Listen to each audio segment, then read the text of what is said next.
Welcome to Tickets to Travel, the business of travel experiences. I'm your host, Mario Bedwine. And if you've ever sat in a revenue meeting before, quietly calculating how many more rate changes your sanity can actually take, this episode is for you.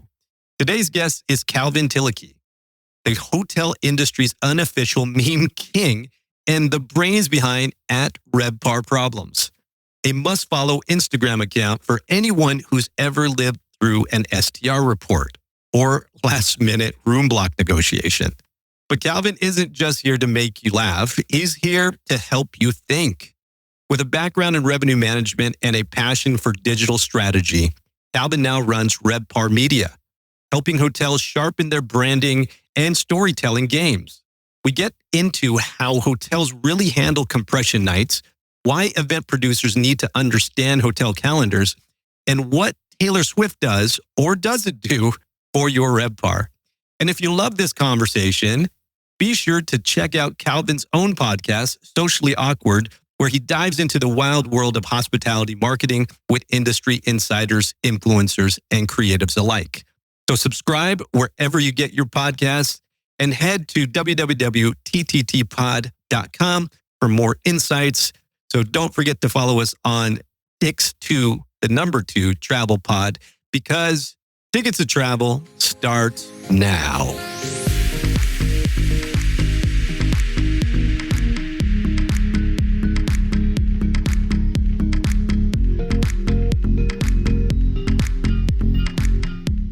Welcome to Tickets to Travel, the business of travel experiences. And I'm your host, Mario Bedwine. And today we have Calvin from RevPar Media. Calvin, welcome to the pod. Thank you very much, Mario. It's a pleasure. I'm glad we had some time to catch up. You've had a long career in hospitality. Main reason I just said to you is I wanted to talk to a pure revenue director, someone who understands all the different principles of how to fill a property. More importantly, what you do now is really interesting. Can you give me the quick 30-second pitch of what RevPar Media does? Yeah, absolutely. So we focus on branding, social media, and digital marketing. Yeah, as my background's in revenue management. And as you also know, I'm a content creator on Instagram. So those of you out there, shameless plug, follow RevPar Problems on. I was going to get there because that's how we met. You've gotten a pretty big account for, and I guess was targeted to hospitality. Obviously, RevPar Problems is directed. Yeah, absolutely. I could tell a quick backstory on the account. Obviously, it just started with me shooting the shit at work and making jokes and stuff after meetings. And this is back in the day when you'd have to go to a website. I think it was like Imgur and all these different like meme generators. Everybody's using the same 6 like meme templates. What was it? The girl with, I think, overly attracted girl. She had that face. All these different things. But anyway, yeah, that's really where it started. I used to work for a company that was pretty spread out around the country. And we had this thing going in New York. I'd send out these emails to the New York team after a conference call about whatever. One of the first ones I remember making was using the ludicrous, "So when I move, you move." Somebody made a joke on the call that like, "Hey, whenever I change rates, you change rates." I made the joke. Yeah. But yeah, started out as a Facebook group. And then it went to Instagram because it was within my company, everyone knew where I worked. So they were like, started to think that these situations that I was just pulling from my experience was happening in real time. So they thought I was talking about my GM or my analyst or whatever, my first person. And I was like, no, I mean, I've been in this game a while and just remembering situations. So anyway, yeah, moved it to Instagram. And like you said, I've grown that account organically. I think I'm approaching 30,000 followers now. And through that experience, obviously, I've learned how to engage an audience, how to build an audience. And I realized that revenue management and content in that sense is really, there's a lot of similarities. It's about knowing, in revenue, the saying is putting the right room at the right price in front of the right person at the right time. And content is the same. My content resonates because I know who the audience is and I know what they're going through. I know right now, summer travel, you've got your sports teams. So rollaways and complaints about the pool not being open. Those are the kind of things that if you post right now are likely to resonate now because people are going through that. It's brilliant, man, because a lot of people outside of hospitality, hotels, I'm an OTA guy, they don't really gauge the seasonality as you would live it, essentially. And so creating content around this to engage an audience who's just, I don't want to see another Star Report as long as I live, or I've got a special event coming in. How do you prepare for that? You all speak a language that only those people know. And so when was the first time you went viral with something? Because obviously you've had millions of views rack up on a few of those. But like, what was the content that sort of got all of these hotel people like really engaged? It was funny when I meet people, and I've met people, funny enough to say, around the world. Like I've met people as far as Barcelona. I was in the middle of Scotland, remote resort, and a front desk agent came up to me and was like, "Oh, you Rev problems?" And I couldn't believe it. You know what I mean? But they all kind of reference a different meme. Everybody likes to tell me that story about, hey, I really found your account when this. But I think the one that got the most traction, you said you're an OTA guy. Expedia was probably my first. I went viral within Expedia. Oh, really? Yeah. Please tell me. Yeah, I have a lot of good friends at Expedia, obviously in New York, me being from New York. But yeah, it went viral within the different offices. And then when I would go to the conference, that's really when it started to hit me that this was growing, because you'd have people coming up from LA, Dallas. Oh, I'm in the Denver office and we love your account. And I'm like, I've never been there. It was starting to become that thing. But I made a meme about what that conference is like. Because that conference used to... Which conference was it? High Tech or... Oh, no, the Expedia Explorer conference. Oh, okay. Yeah. Fun fact, I was at the very first one of those. Okay. Yeah, back in, I want to say like 2001, 2002.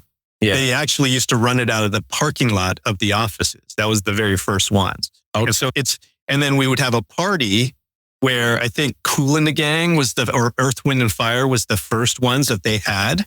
It was just like mind blowing back then, but now it's like a laser light show extravaganza. Yes. It's done at some large club. I think they were doing it at Light or one of the large Las Vegas clubs at one point. But pretty amazing what they've done with it. The first one I went to was got to be around 2014-ish. And there was a VIP party the first night at Tao. And then, so I'm like, oh, wow, this is also great. And they're like, this is just a warm up for tomorrow night. The next night, there's a party at, I think they rented out the Dries at the Cromwell. Drays at the Cromwell. And I'm like, this is insane. And it's like open bar everywhere and all of this. But the meme was when you show up on Wednesday, you're all like fresh and excited and everything. And then you spend 2 days of doing that in Vegas. So by Friday morning, you're done. So I put two pictures next to each other of Michael Jackson when he's Jackson 5, his fresh face, his makeup is great, his hair looks good. And then next to it, I put Friday morning, and that was the picture of him from Thriller. And it was just the simplest two pictures next to each other. And I was like, Expedia conferences, Wednesday afternoon, Friday morning. This is what you're going to look and feel like. And I got so many comments about that. So many people that told me this was going around, or this is when I started following you, because this is exactly what this conference feels like. So I would say that's probably the first viral one that I had. What if you could simplify your trip, skip the lines, and save up to 50% off at the world's best attractions? With GoCity, you can. One pass, one app, and full access to top experiences in 25 plus cities, including Chicago, London, Paris, and New York. GoCity helps travelers win at sightseeing without the stress. Visit GoCity.com and use code TTTPOD25 for 10% off your next pass. Your favorite artists, one click away. Skip the high fees. Skip the hassle. Lock in your seat now at tickets.expotravel.com. The stage is set. Visit tickets.expotravel.com. Your night out starts here. That makes a lot of sense. And as someone who has lived through that conference and just conferences in general in Las Vegas, you could apply that. I have a rule now, Calvin. It's 3 nights. That's it. That's my limit. A lot. And 2 is probably perfect. 2, but 3 nights. And I stopped drinking too. But back then it was like, 3 nights is tops. And you know what? You probably need another week to recover from it too. That is so true. That is so true. I did a Vegas trip last year with my wife. It's obviously a very different vibe.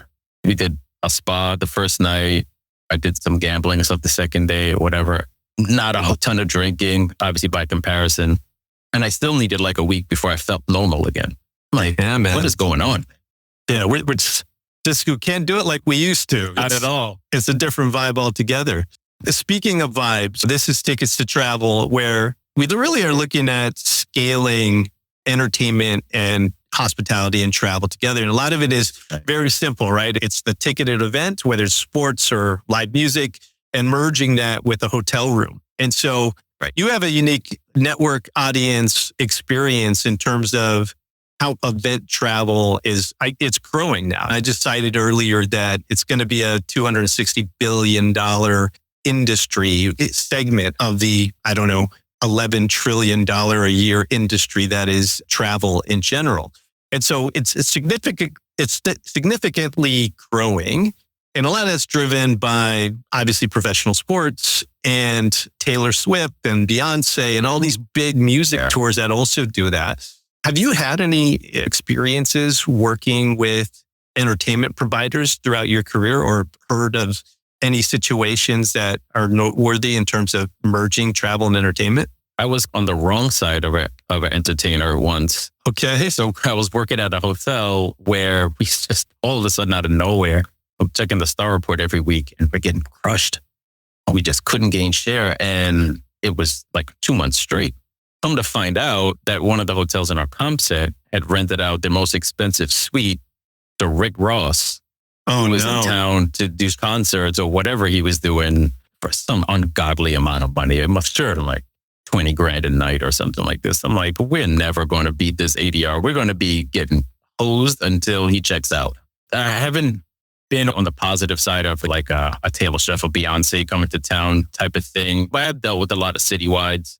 New York City is UNGA is a big one, obviously at Nathan's General Assembly. That's actually probably the biggest event in New York City. A lot of people think it's New Year's Eve, but that's really just localized to Times Square. UNGA, your entire city is going to be compressed, filled up. That's really the one where we look out for, and when we're constantly checking the rates and things like that and making sure that you're on it for every single room. Because if you miss the wave, if you miss that compression, or you have too many rooms to sell on the day of, or not enough, you've got to get it just right. Yeah, you bring up a good point, because you compare down the entertainment piece to just a citywide and what drives that. And whether it's a big convention or a UNGA, obviously is in September. It pretty much, I recommend to anybody not to go to New York City during that time. They will close the streets, some whatever diplomat sleeping, and then he's got a police escort. The president comes, it's a mess. But more importantly, what is the typical ADR during that time period, just to put it in perspective? It really depends on the hotel. I'll give myself my humble brag at this point. The last hotel that I was at, I said over a $715 ADR for that peak night of UNGA, which is still a record, which I assume it might be beat because that was pre-COVID. It's going to take a long time to get that one off the books, I think. That's right. At what occupancy level in that particular house? This completely, 100%. Yeah, total sellout. It was about a 200-room hotel. But yeah, it was something like that. You've got to be, I'll never forget that day. It's a mixture of excitement, anxiety, and stress. I came into the day with a few rooms to sell, which is what you want, because you want to get that last minute compression. These people who didn't book in advance and, I have to be there, or you're going to pay $2,000 for this room. You know what I mean? So I came into the day with some rooms to sell, had a few cancel. So then you're like, okay, let's open up some inventory. But what price did we open up this inventory at? So we've got to check the comp set. We've got to check at what everybody else is doing, what a similar hotel is doing, because what makes sense to charge more than the hotel right by, you win. You know what I mean? So you look at proximity, star level, star rating, just overall what your comp set looks like in terms of how you're going to price that, let's say, last 10% of your inventory. Exactly. You're looking at all of these things, and then it's time to pull the trigger. You make a decision to somebody, okay, book right away. That was too low. So you go back and reassess. Let's close it again. Let's figure out how many more rooms we have to sell, figure out another price point, and up, down. Okay, put it too high. We actually had a few cancellations now. So now I've got more rooms to sell. And I literally, at lunch, I went to the grocery store. I remember I had like a stack of cookies and chips. And I literally spent the rest of my afternoon just like typing I didn't move from my desk for 4 hours straight, but it was all worth it because we set a record that year. This would have been 2019. 2019. Yeah, I think it's important that you're saying this because it's what I want a lot of event producers in particular to understand. You guys on the revenue side, hoteliers in general, don't care a lot of times in terms of who's coming into the property. Yes, there is customer service and guest services stuff that you guys consider, but it really comes down to rate and occupancy, right? So overall, you don't want RevPar problems, no pun intended. You want to keep it high because if you have someone from a big company, I had a situation where we had a rapper, or I was on the event side, or we were a tour operator to a certain degree. Okay. And they wanted to book, but there was a budget. So we couldn't take the entire group block at this rate, at a high rate. And they wanted us to bring it down. And the promoter's attitude was, we'll just take it as Justin Bieber, for example. And they said, well, just tell the hotel that Justin Bieber's going to stay there. And I laughed and I said, I'm pretty sure the hotel doesn't care. And I'm pretty sure that Justin Bieber wants to stay at that hotel for whatever reason. Is that accurate? You guys are pretty much only looking at the numbers to a certain degree? Yeah, I would say for the most part, it's kind of the job is you have to be pretty just focused on the numbers and block everything else out. You do have your situations where, let's just say, for example, it's an artist that's known for messing up your rooms because they're rich and they do whatever they want, wherever they want. Sure, they're accustomed to doing that. Maybe you weigh that into account, right? Okay, is the money we're gonna make, is that going to be worth having to fix the room afterwards? And even on a much smaller scale, if you're talking about certain like sports teams where these youth sports, where they're known for packing as many people into the room as possible, and those rooms are going to be beat up afterwards. Is it worth it? Is it going to be worth the noise complaints? Is it going to be worth all the other complaints that you'll get from noise complaints from maybe other guests, depending on what type of hotel you had? So those are things you do want to weigh into as you get more savvy and more seasoned in what you're doing. But for the most part, if that money makes sense, you're going to pull the trigger. We'll book it. Sales will send the contract, and then it's operations deal to worry about. And they don't like that, but that's your job, right? The same way, the other side of that coin is if we don't book it and then we don't hit budget, we've got to answer to the owners. You don't. And their side of the coin is, well, you don't have to deal with these noise complaints. No, we don't. But I have to deal with the guy who writes the check. Fair enough. You don't want to run into the asset manager for the ownership, right? Right. Yeah. I mean, that person that pays us, probably a little bit more important to keep happy than the guests you may never see again. Got it. Crystal clear. Back to the citywide piece. When you, obviously revenue managers, revenue directors, VPs of revenue, they're masters at planning. They're masters at it. And so how did you prepare? Like, would you go and work with the CVB or the tourism bureaus in any given market and sort of plan this out? Or did you ever make relationships with, let's say, Madison Square Garden in New York to understand when the big shows were coming in? How did you guys sort of prep to plan? Yeah. That piece is typically handled by your sales and marketing team. They typically have those relationships and will alert us to what's coming into town, what shows are coming. And it's a team effort. I'm sure there are revenue managers out there, maybe in a smaller market, that you have to do that yourself. Yeah. Like even there might be a GM listening that's doing all of these things by themselves. But from the revenue standpoint, you're really looking at, you want to prepare for next year right now. So the best time to get prepared for an event is, say you have a citywide update, like again, using UNGA. The minute that day was over, I start setting the pricing for next year immediately, because most systems that's going to roll in within, it's like a 50-week out. So I have 2 weeks after that date runs to look at the strategy, look at what we did, how we could have built that base better, because it's only as good as your lowest price room. So you would look at your market mix. Let's see how much group did we have on this date? How many corporate rooms did we allow to get in? Did we have to do any OTA or opaque or any of that stuff? You want to minimize those. No offense to any of the OTA people out there, but we all know that's the game because we're paying commissions on those. So if we can replace that OTA business, say with group at the same price, more of that revenue. So we start to look at that and like, where did we start our pricing? Where did we end our pricing? Obviously, you're not going to start it where you ended. If we sold rooms for $2,000, $3,000 at the end, you're not selling your entire house at that price. That would never happen.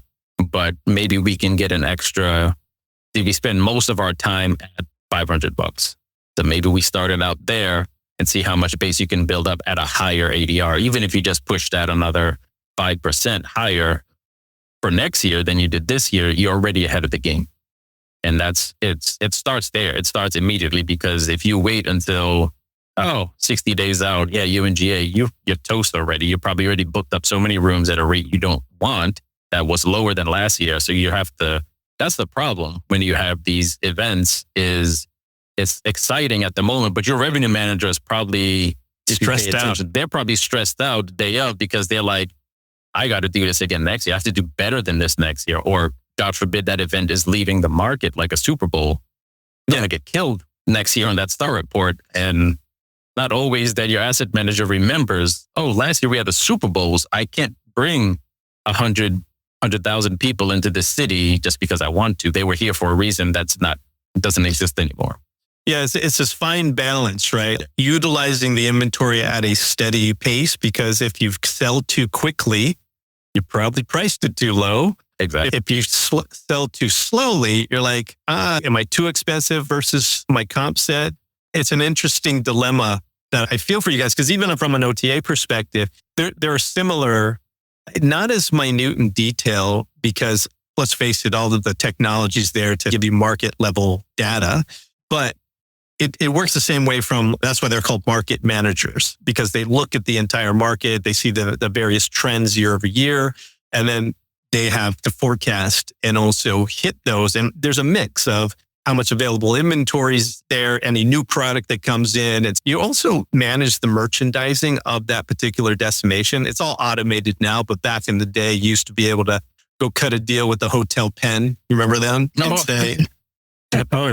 And say, hey, you know what? I need a $99 or a $79 rate, and layer in a pretty good base over these certain dates. And then you'd have 3-star properties, 4-star properties on top of that to even it all out. So you go looking at a market level ADR as an OTA guy. The other thing that you remind me of, there was this year, I got to look it up, 2005. I will never forget it. Were you in the market 2005 in New York City? Where the heck was I in 05? I would have been in Brooklyn around that time. So you probably didn't feel this. So going into 2005, no one understood what was going on, but there was this artist named Christoph who did the gates. And what the gates were, these like orange, like Home Depot curtains that they hung all throughout the Central Park. And so if you were into art, you knew about it, but like he was more popular in Europe, and you could look it up. His name is Christoph. And so during that time period, we're like breaking records in February, because February is typically low season, right? So it's freezing cold. And we just couldn't figure it out. And then as the stuff started coming, like, could these orange curtains be driving all this demand to the city? And it turned out it was. That's what was happening. But to your point, the following year, we were getting yelled at. They were like, no, you have to beat. I'm like, sorry, there's no gates again in Central Park. So we're actually going to forecast down. And it became this like point of contention. And it was funny because there's nothing like it. I think that it probably held the February record for New York City occupancy for a while. It might still be standing. I don't know. But it was that type of, you were blindsided in terms of planning, and then having to explain that the following year, right, was the challenge. And I think, that's the issue. It's always funny when you get these random things that there's always something that flies under the radar. I remember once I had a hotel in Tennessee, like Smoky Mountains area. And we had this weekend, I think it was in July, I couldn't push the rate high enough. That hotel's ADR is probably in the mid 200s.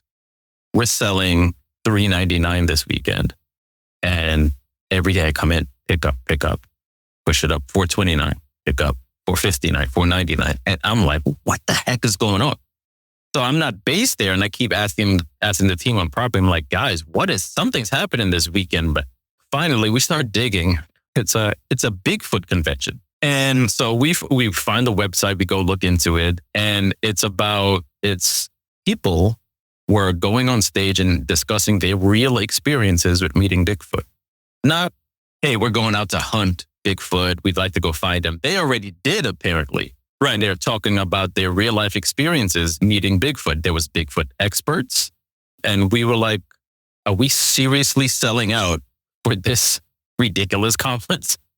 Apparently Bigfoot people can pay the rate. I mean, they're paying $500, $600, $100 a night at this point. And I'm like, wow, there's always something, but that never came back. And now you've got to explain to your owners next July why your ADR is down $100. So because, the Bigfoot convention. The what? Right. And then you have to go figure out what the convention center or wherever it's being held, like, are they coming back? Right. Is it please a one time? Right. Are the aliens coming next year? What is the next thing? Yeah. It's just, you just never know. That's how complex it is. And I remember trying to explain that to certain entertainment providers because they're just like, we're the ones who drive them out. I say, you do to a certain extent. It just depends on which dates. Right? Yeah. So if Beyonce comes into the garden, but it's over the same time as UNGA, it doesn't matter. I got schooled on that on Instagram. So this is when Taylor Swift first announced the original cycle of her concert.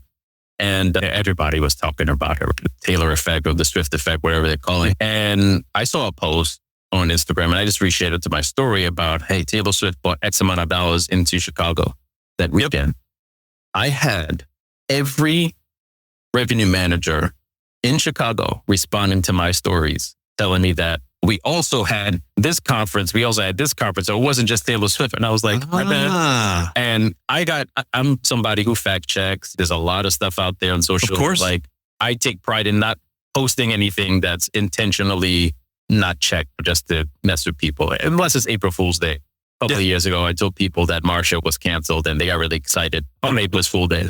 But yeah, I had everybody checking me on that one to the point where the last Explorer conference I went to, a guy came up to me and it was like, hey, you remember? Yeah, I DM'd you about that. I was like, trust me, you and everybody else in Chicago. No, because it was part of a national, I forget who covered it, but they used Chicago as the example that I think she increased occupancy market-wide to 96%, which was a record. Yeah. And then, there was probably something else going on because I think it was in the summer, or maybe it was like on the tail of a Lollapalooza or something else. There were a couple other major conferences that were annual that were always there. So yeah, she contributed, but it wasn't all her.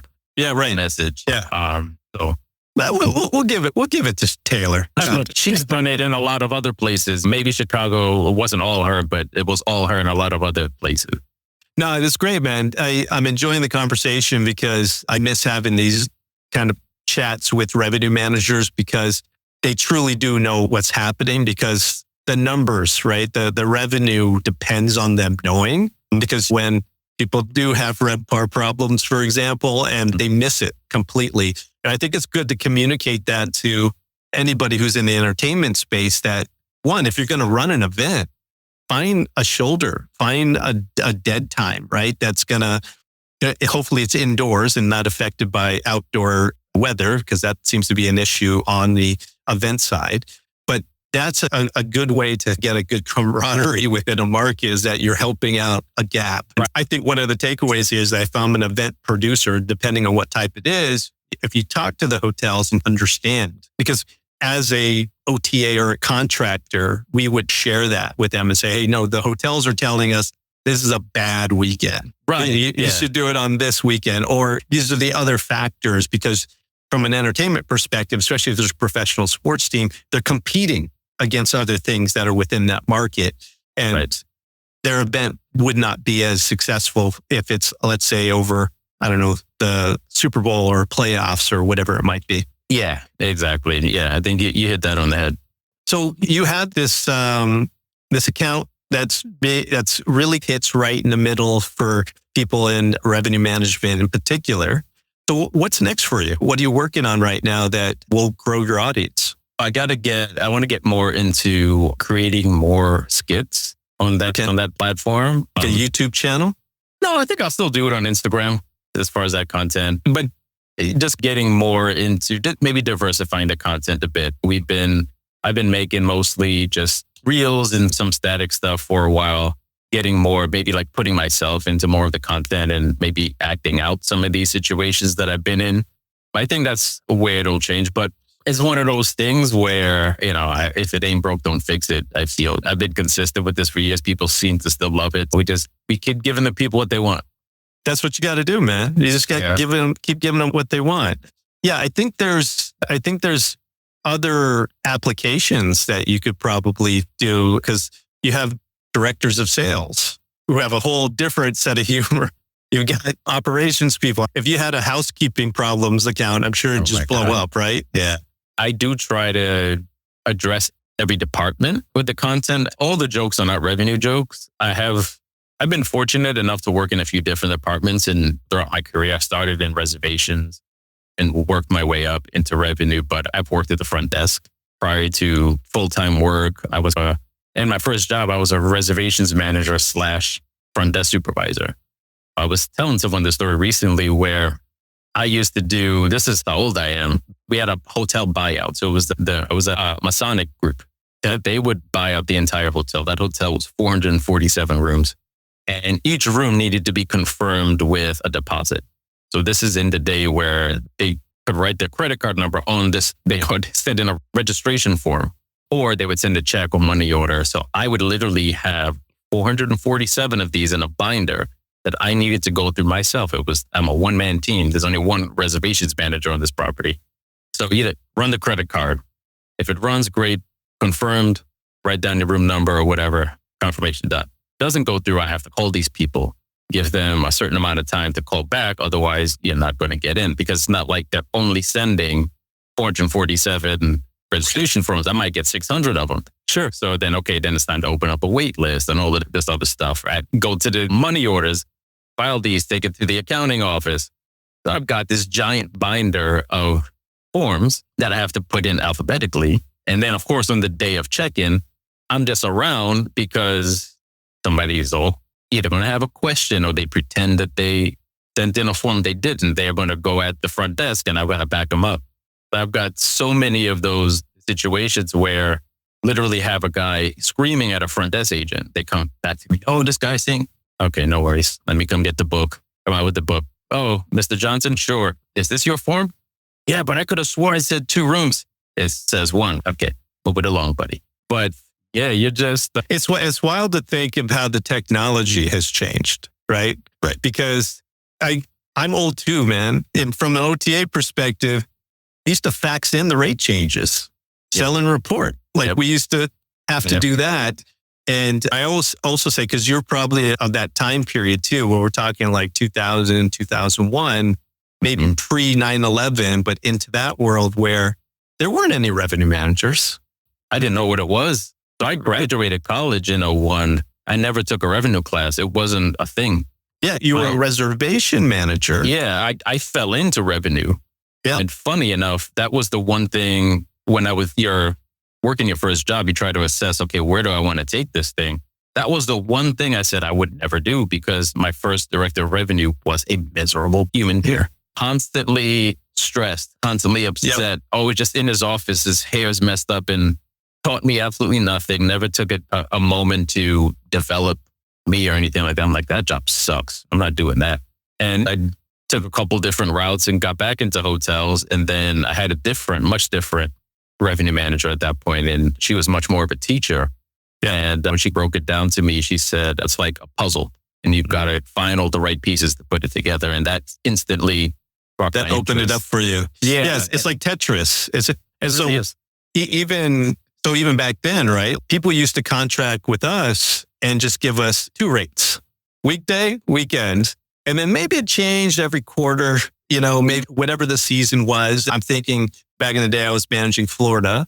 But then because there were other wholesalers who were online where they would give them the net rate, but they wouldn't allow them to flex the margin over the top. And that was the Expedia secret sauce, is that because it was a set percentage margin, call it 25, 28, 30%, which is pretty steep back then. We were then going back into that same reservation manager and saying, looks like you're getting a bit of demand on Friday and Saturday nights. Why don't you raise the rate? Raise the rate? I can raise the rate.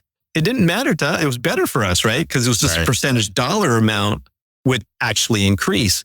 And they're like, well, fantastic. We're still getting a higher net rate to year. Right. Then that's perfect.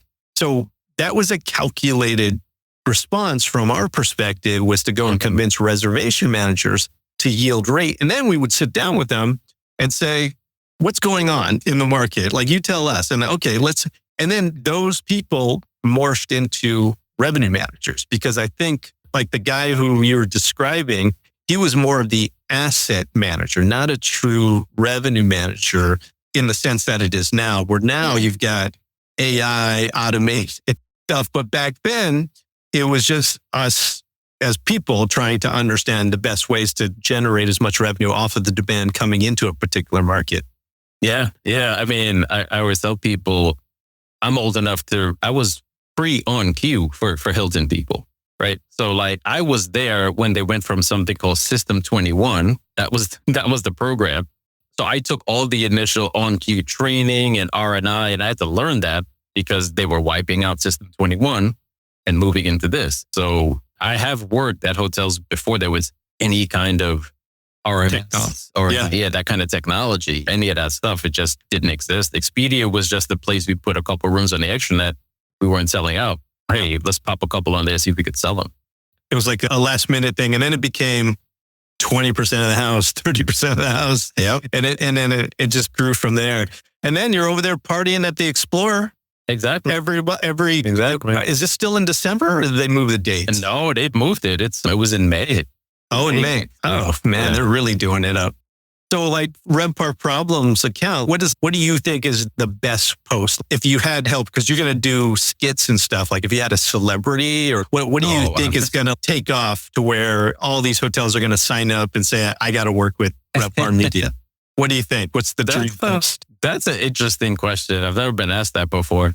The thing is, I think if you're talking like hospitality celebrities, I probably could get a couple of them to do it and get like Anthony Melchiori. Yeah, he's always around. Yeah. I'm sure he'd love to jump into a skit. That's actually a good idea. I'm going to write that down. No, you should. People who know hotels can understand that I truly do because of the content that I make. My content is all based on either real experiences that I've gone through or seen people go through. I don't just make up stuff. And I think they're done to a level that anybody who follows it understands, yeah, this guy's worked at a hotel. He gets it. He gets what my day is like. He gets this business. And I think I'm pretty rare in the sense that I have not too many revenue managers are creative in this sense. It's a pretty unique skill set where I have a data and analytical mind, but I'm also very creative. And it's opened doors for things like this, whether it be podcasts and obviously some of my accounts and my clients, because they know that I know the business. And they also know that, hey, he's creative. He comes up with ideas. And if to be able to merge those two things, that's going to help our hotel's social media, our hotel's branding and marketing, looking at it from that perspective. And they have that comfort that this guy knows hotels. So we could hire an agency that knows social, but this guy knows what we're about. He knows what we're doing. He knows how to do this that's going to actually be impactful for a hotel as opposed to just content. Yeah, that's what attracted me to say, hey, I want to have a conversation with you, because you actually know. You could come up, and we've gone over a few of the things today just in our quick conversation. And that's even important for me, because it's hard to convey to people that I understand online travel distribution better than most people. But it's having conversations like this to where it resonates with people from a B2B perspective, which is exactly what this is. You also mentioned that you're working on a podcast. What's the podcast? So the podcast is called Socially Awkward, and it's a hospitality marketing podcast. We have conversations with people just about their experience in hotels and also how they view marketing. And we always try to have that conversation about where that's going. So recently I've had on Christine Trippi, the Wise Pineapple in hospitality. She has a very strong brand. So we talked a lot about her brand, how she developed it, how she continues to just really own that space. And I've got an upcoming episode I'm really excited to record with an influencer that I've worked with over the years through my agency, because influencer marketing is a big hot item in the industry. It's love it or hate it type of thing. But she's very successful at what she does, and getting her perspective on what an influencer partnership looks like and feels and what makes it successful for her. Does she look at certain types of hotels to partner with?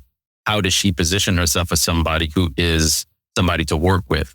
And just getting that conversation from the other side, because we always hear from the hotels about influencer marketing, but actually hearing from an influencer who is good and has done quite a bit of good content for us, and I'm sure for other hotels as well, that's going to be an interesting conversation. So that's what the show is about, really just hospitality conversations, but with more of a focus on marketing.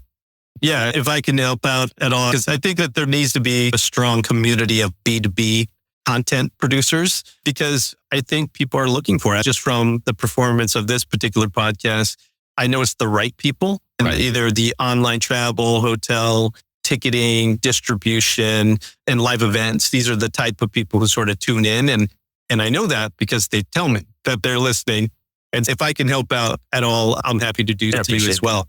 I guess the last question is, if there's an event planner, a promoter of a festival who wants to work with hotels to create packages, what are some helpful hints? Maybe the top 3 things that they should consider. Yeah, that's a great question. Well, a big one we've already touched on is seasonality, right? Big thing with revenue management is we don't need you when we already got business.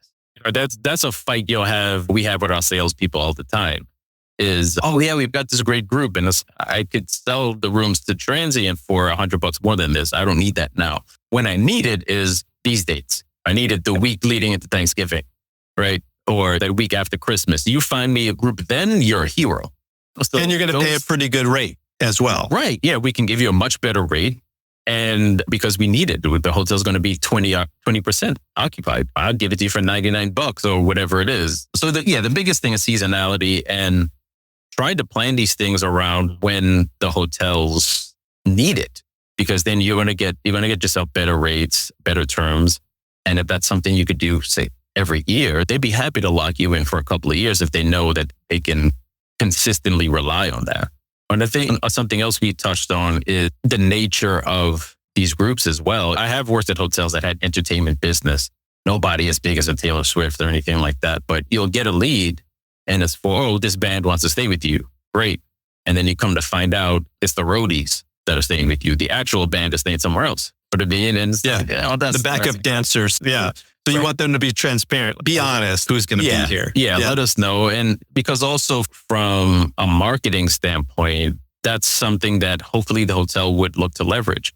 Maybe not obviously while they're in-house, but if there's some way for that band or that artist to, sure, you know what, we'll take a couple pictures in the room and you can use these on your social media afterwards. That's huge for marketing for a hotel. That's certainly worth some money as far as, hey, maybe we do leverage the rate of it.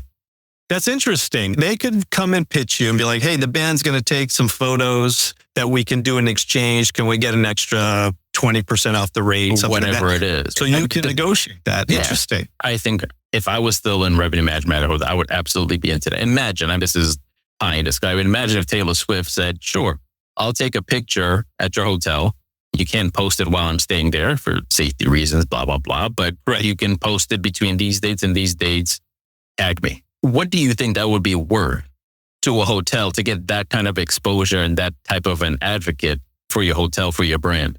I mean, anybody with a following, that would be worth some. Taylor's going to be up here, obviously. Yeah. But yeah, it could be an athlete, could be someone. It's just a matter of just an event promoter in general, just to tie the brand with it would be interesting. And even, like on a smaller scale, I have hotels where we've hosted tennis players that are at the US Open, and things like that. And, in exchange for us giving them a room, they'll do a meet and greet in the lobby, maybe sign some tennis balls, take some pictures or stuff like that. And then you guys can promote it. We can promote that event, and we can also use that photography going forward. And we were fortunate enough at this particular hotel to host two winners from the last couple of years. So we say, hey, this is where the winners stay. But yeah, that's certainly worth it for that type of collaboration. And if it's on the music side, if that's a band, an artist, something that's larger scale, yeah, hey, maybe we'll, instead of 1 for 40 comp, we'll give you 2 for 40 or whatever it is. You get a discount on the rate or some other part of that contract that you're negotiating. Those type of things will be certainly attractive. Amazing. That's great advice. Calvin, thank you for coming on the podcast. Look forward to seeing more of your success. And for everybody out there, follow at RevPar Problems on Instagram and anywhere else you guys have. Are you on other platforms as well? I'm on TikTok. I'll be honest, I don't post a lot on TikTok, but you could find me on TikTok if you want that content as well. I do a little bit more travel stuff there, travel reviews on TikTok. But yeah, LinkedIn, Calvin Tilokee, you can find me on LinkedIn. That's my more buttoned up persona, of course.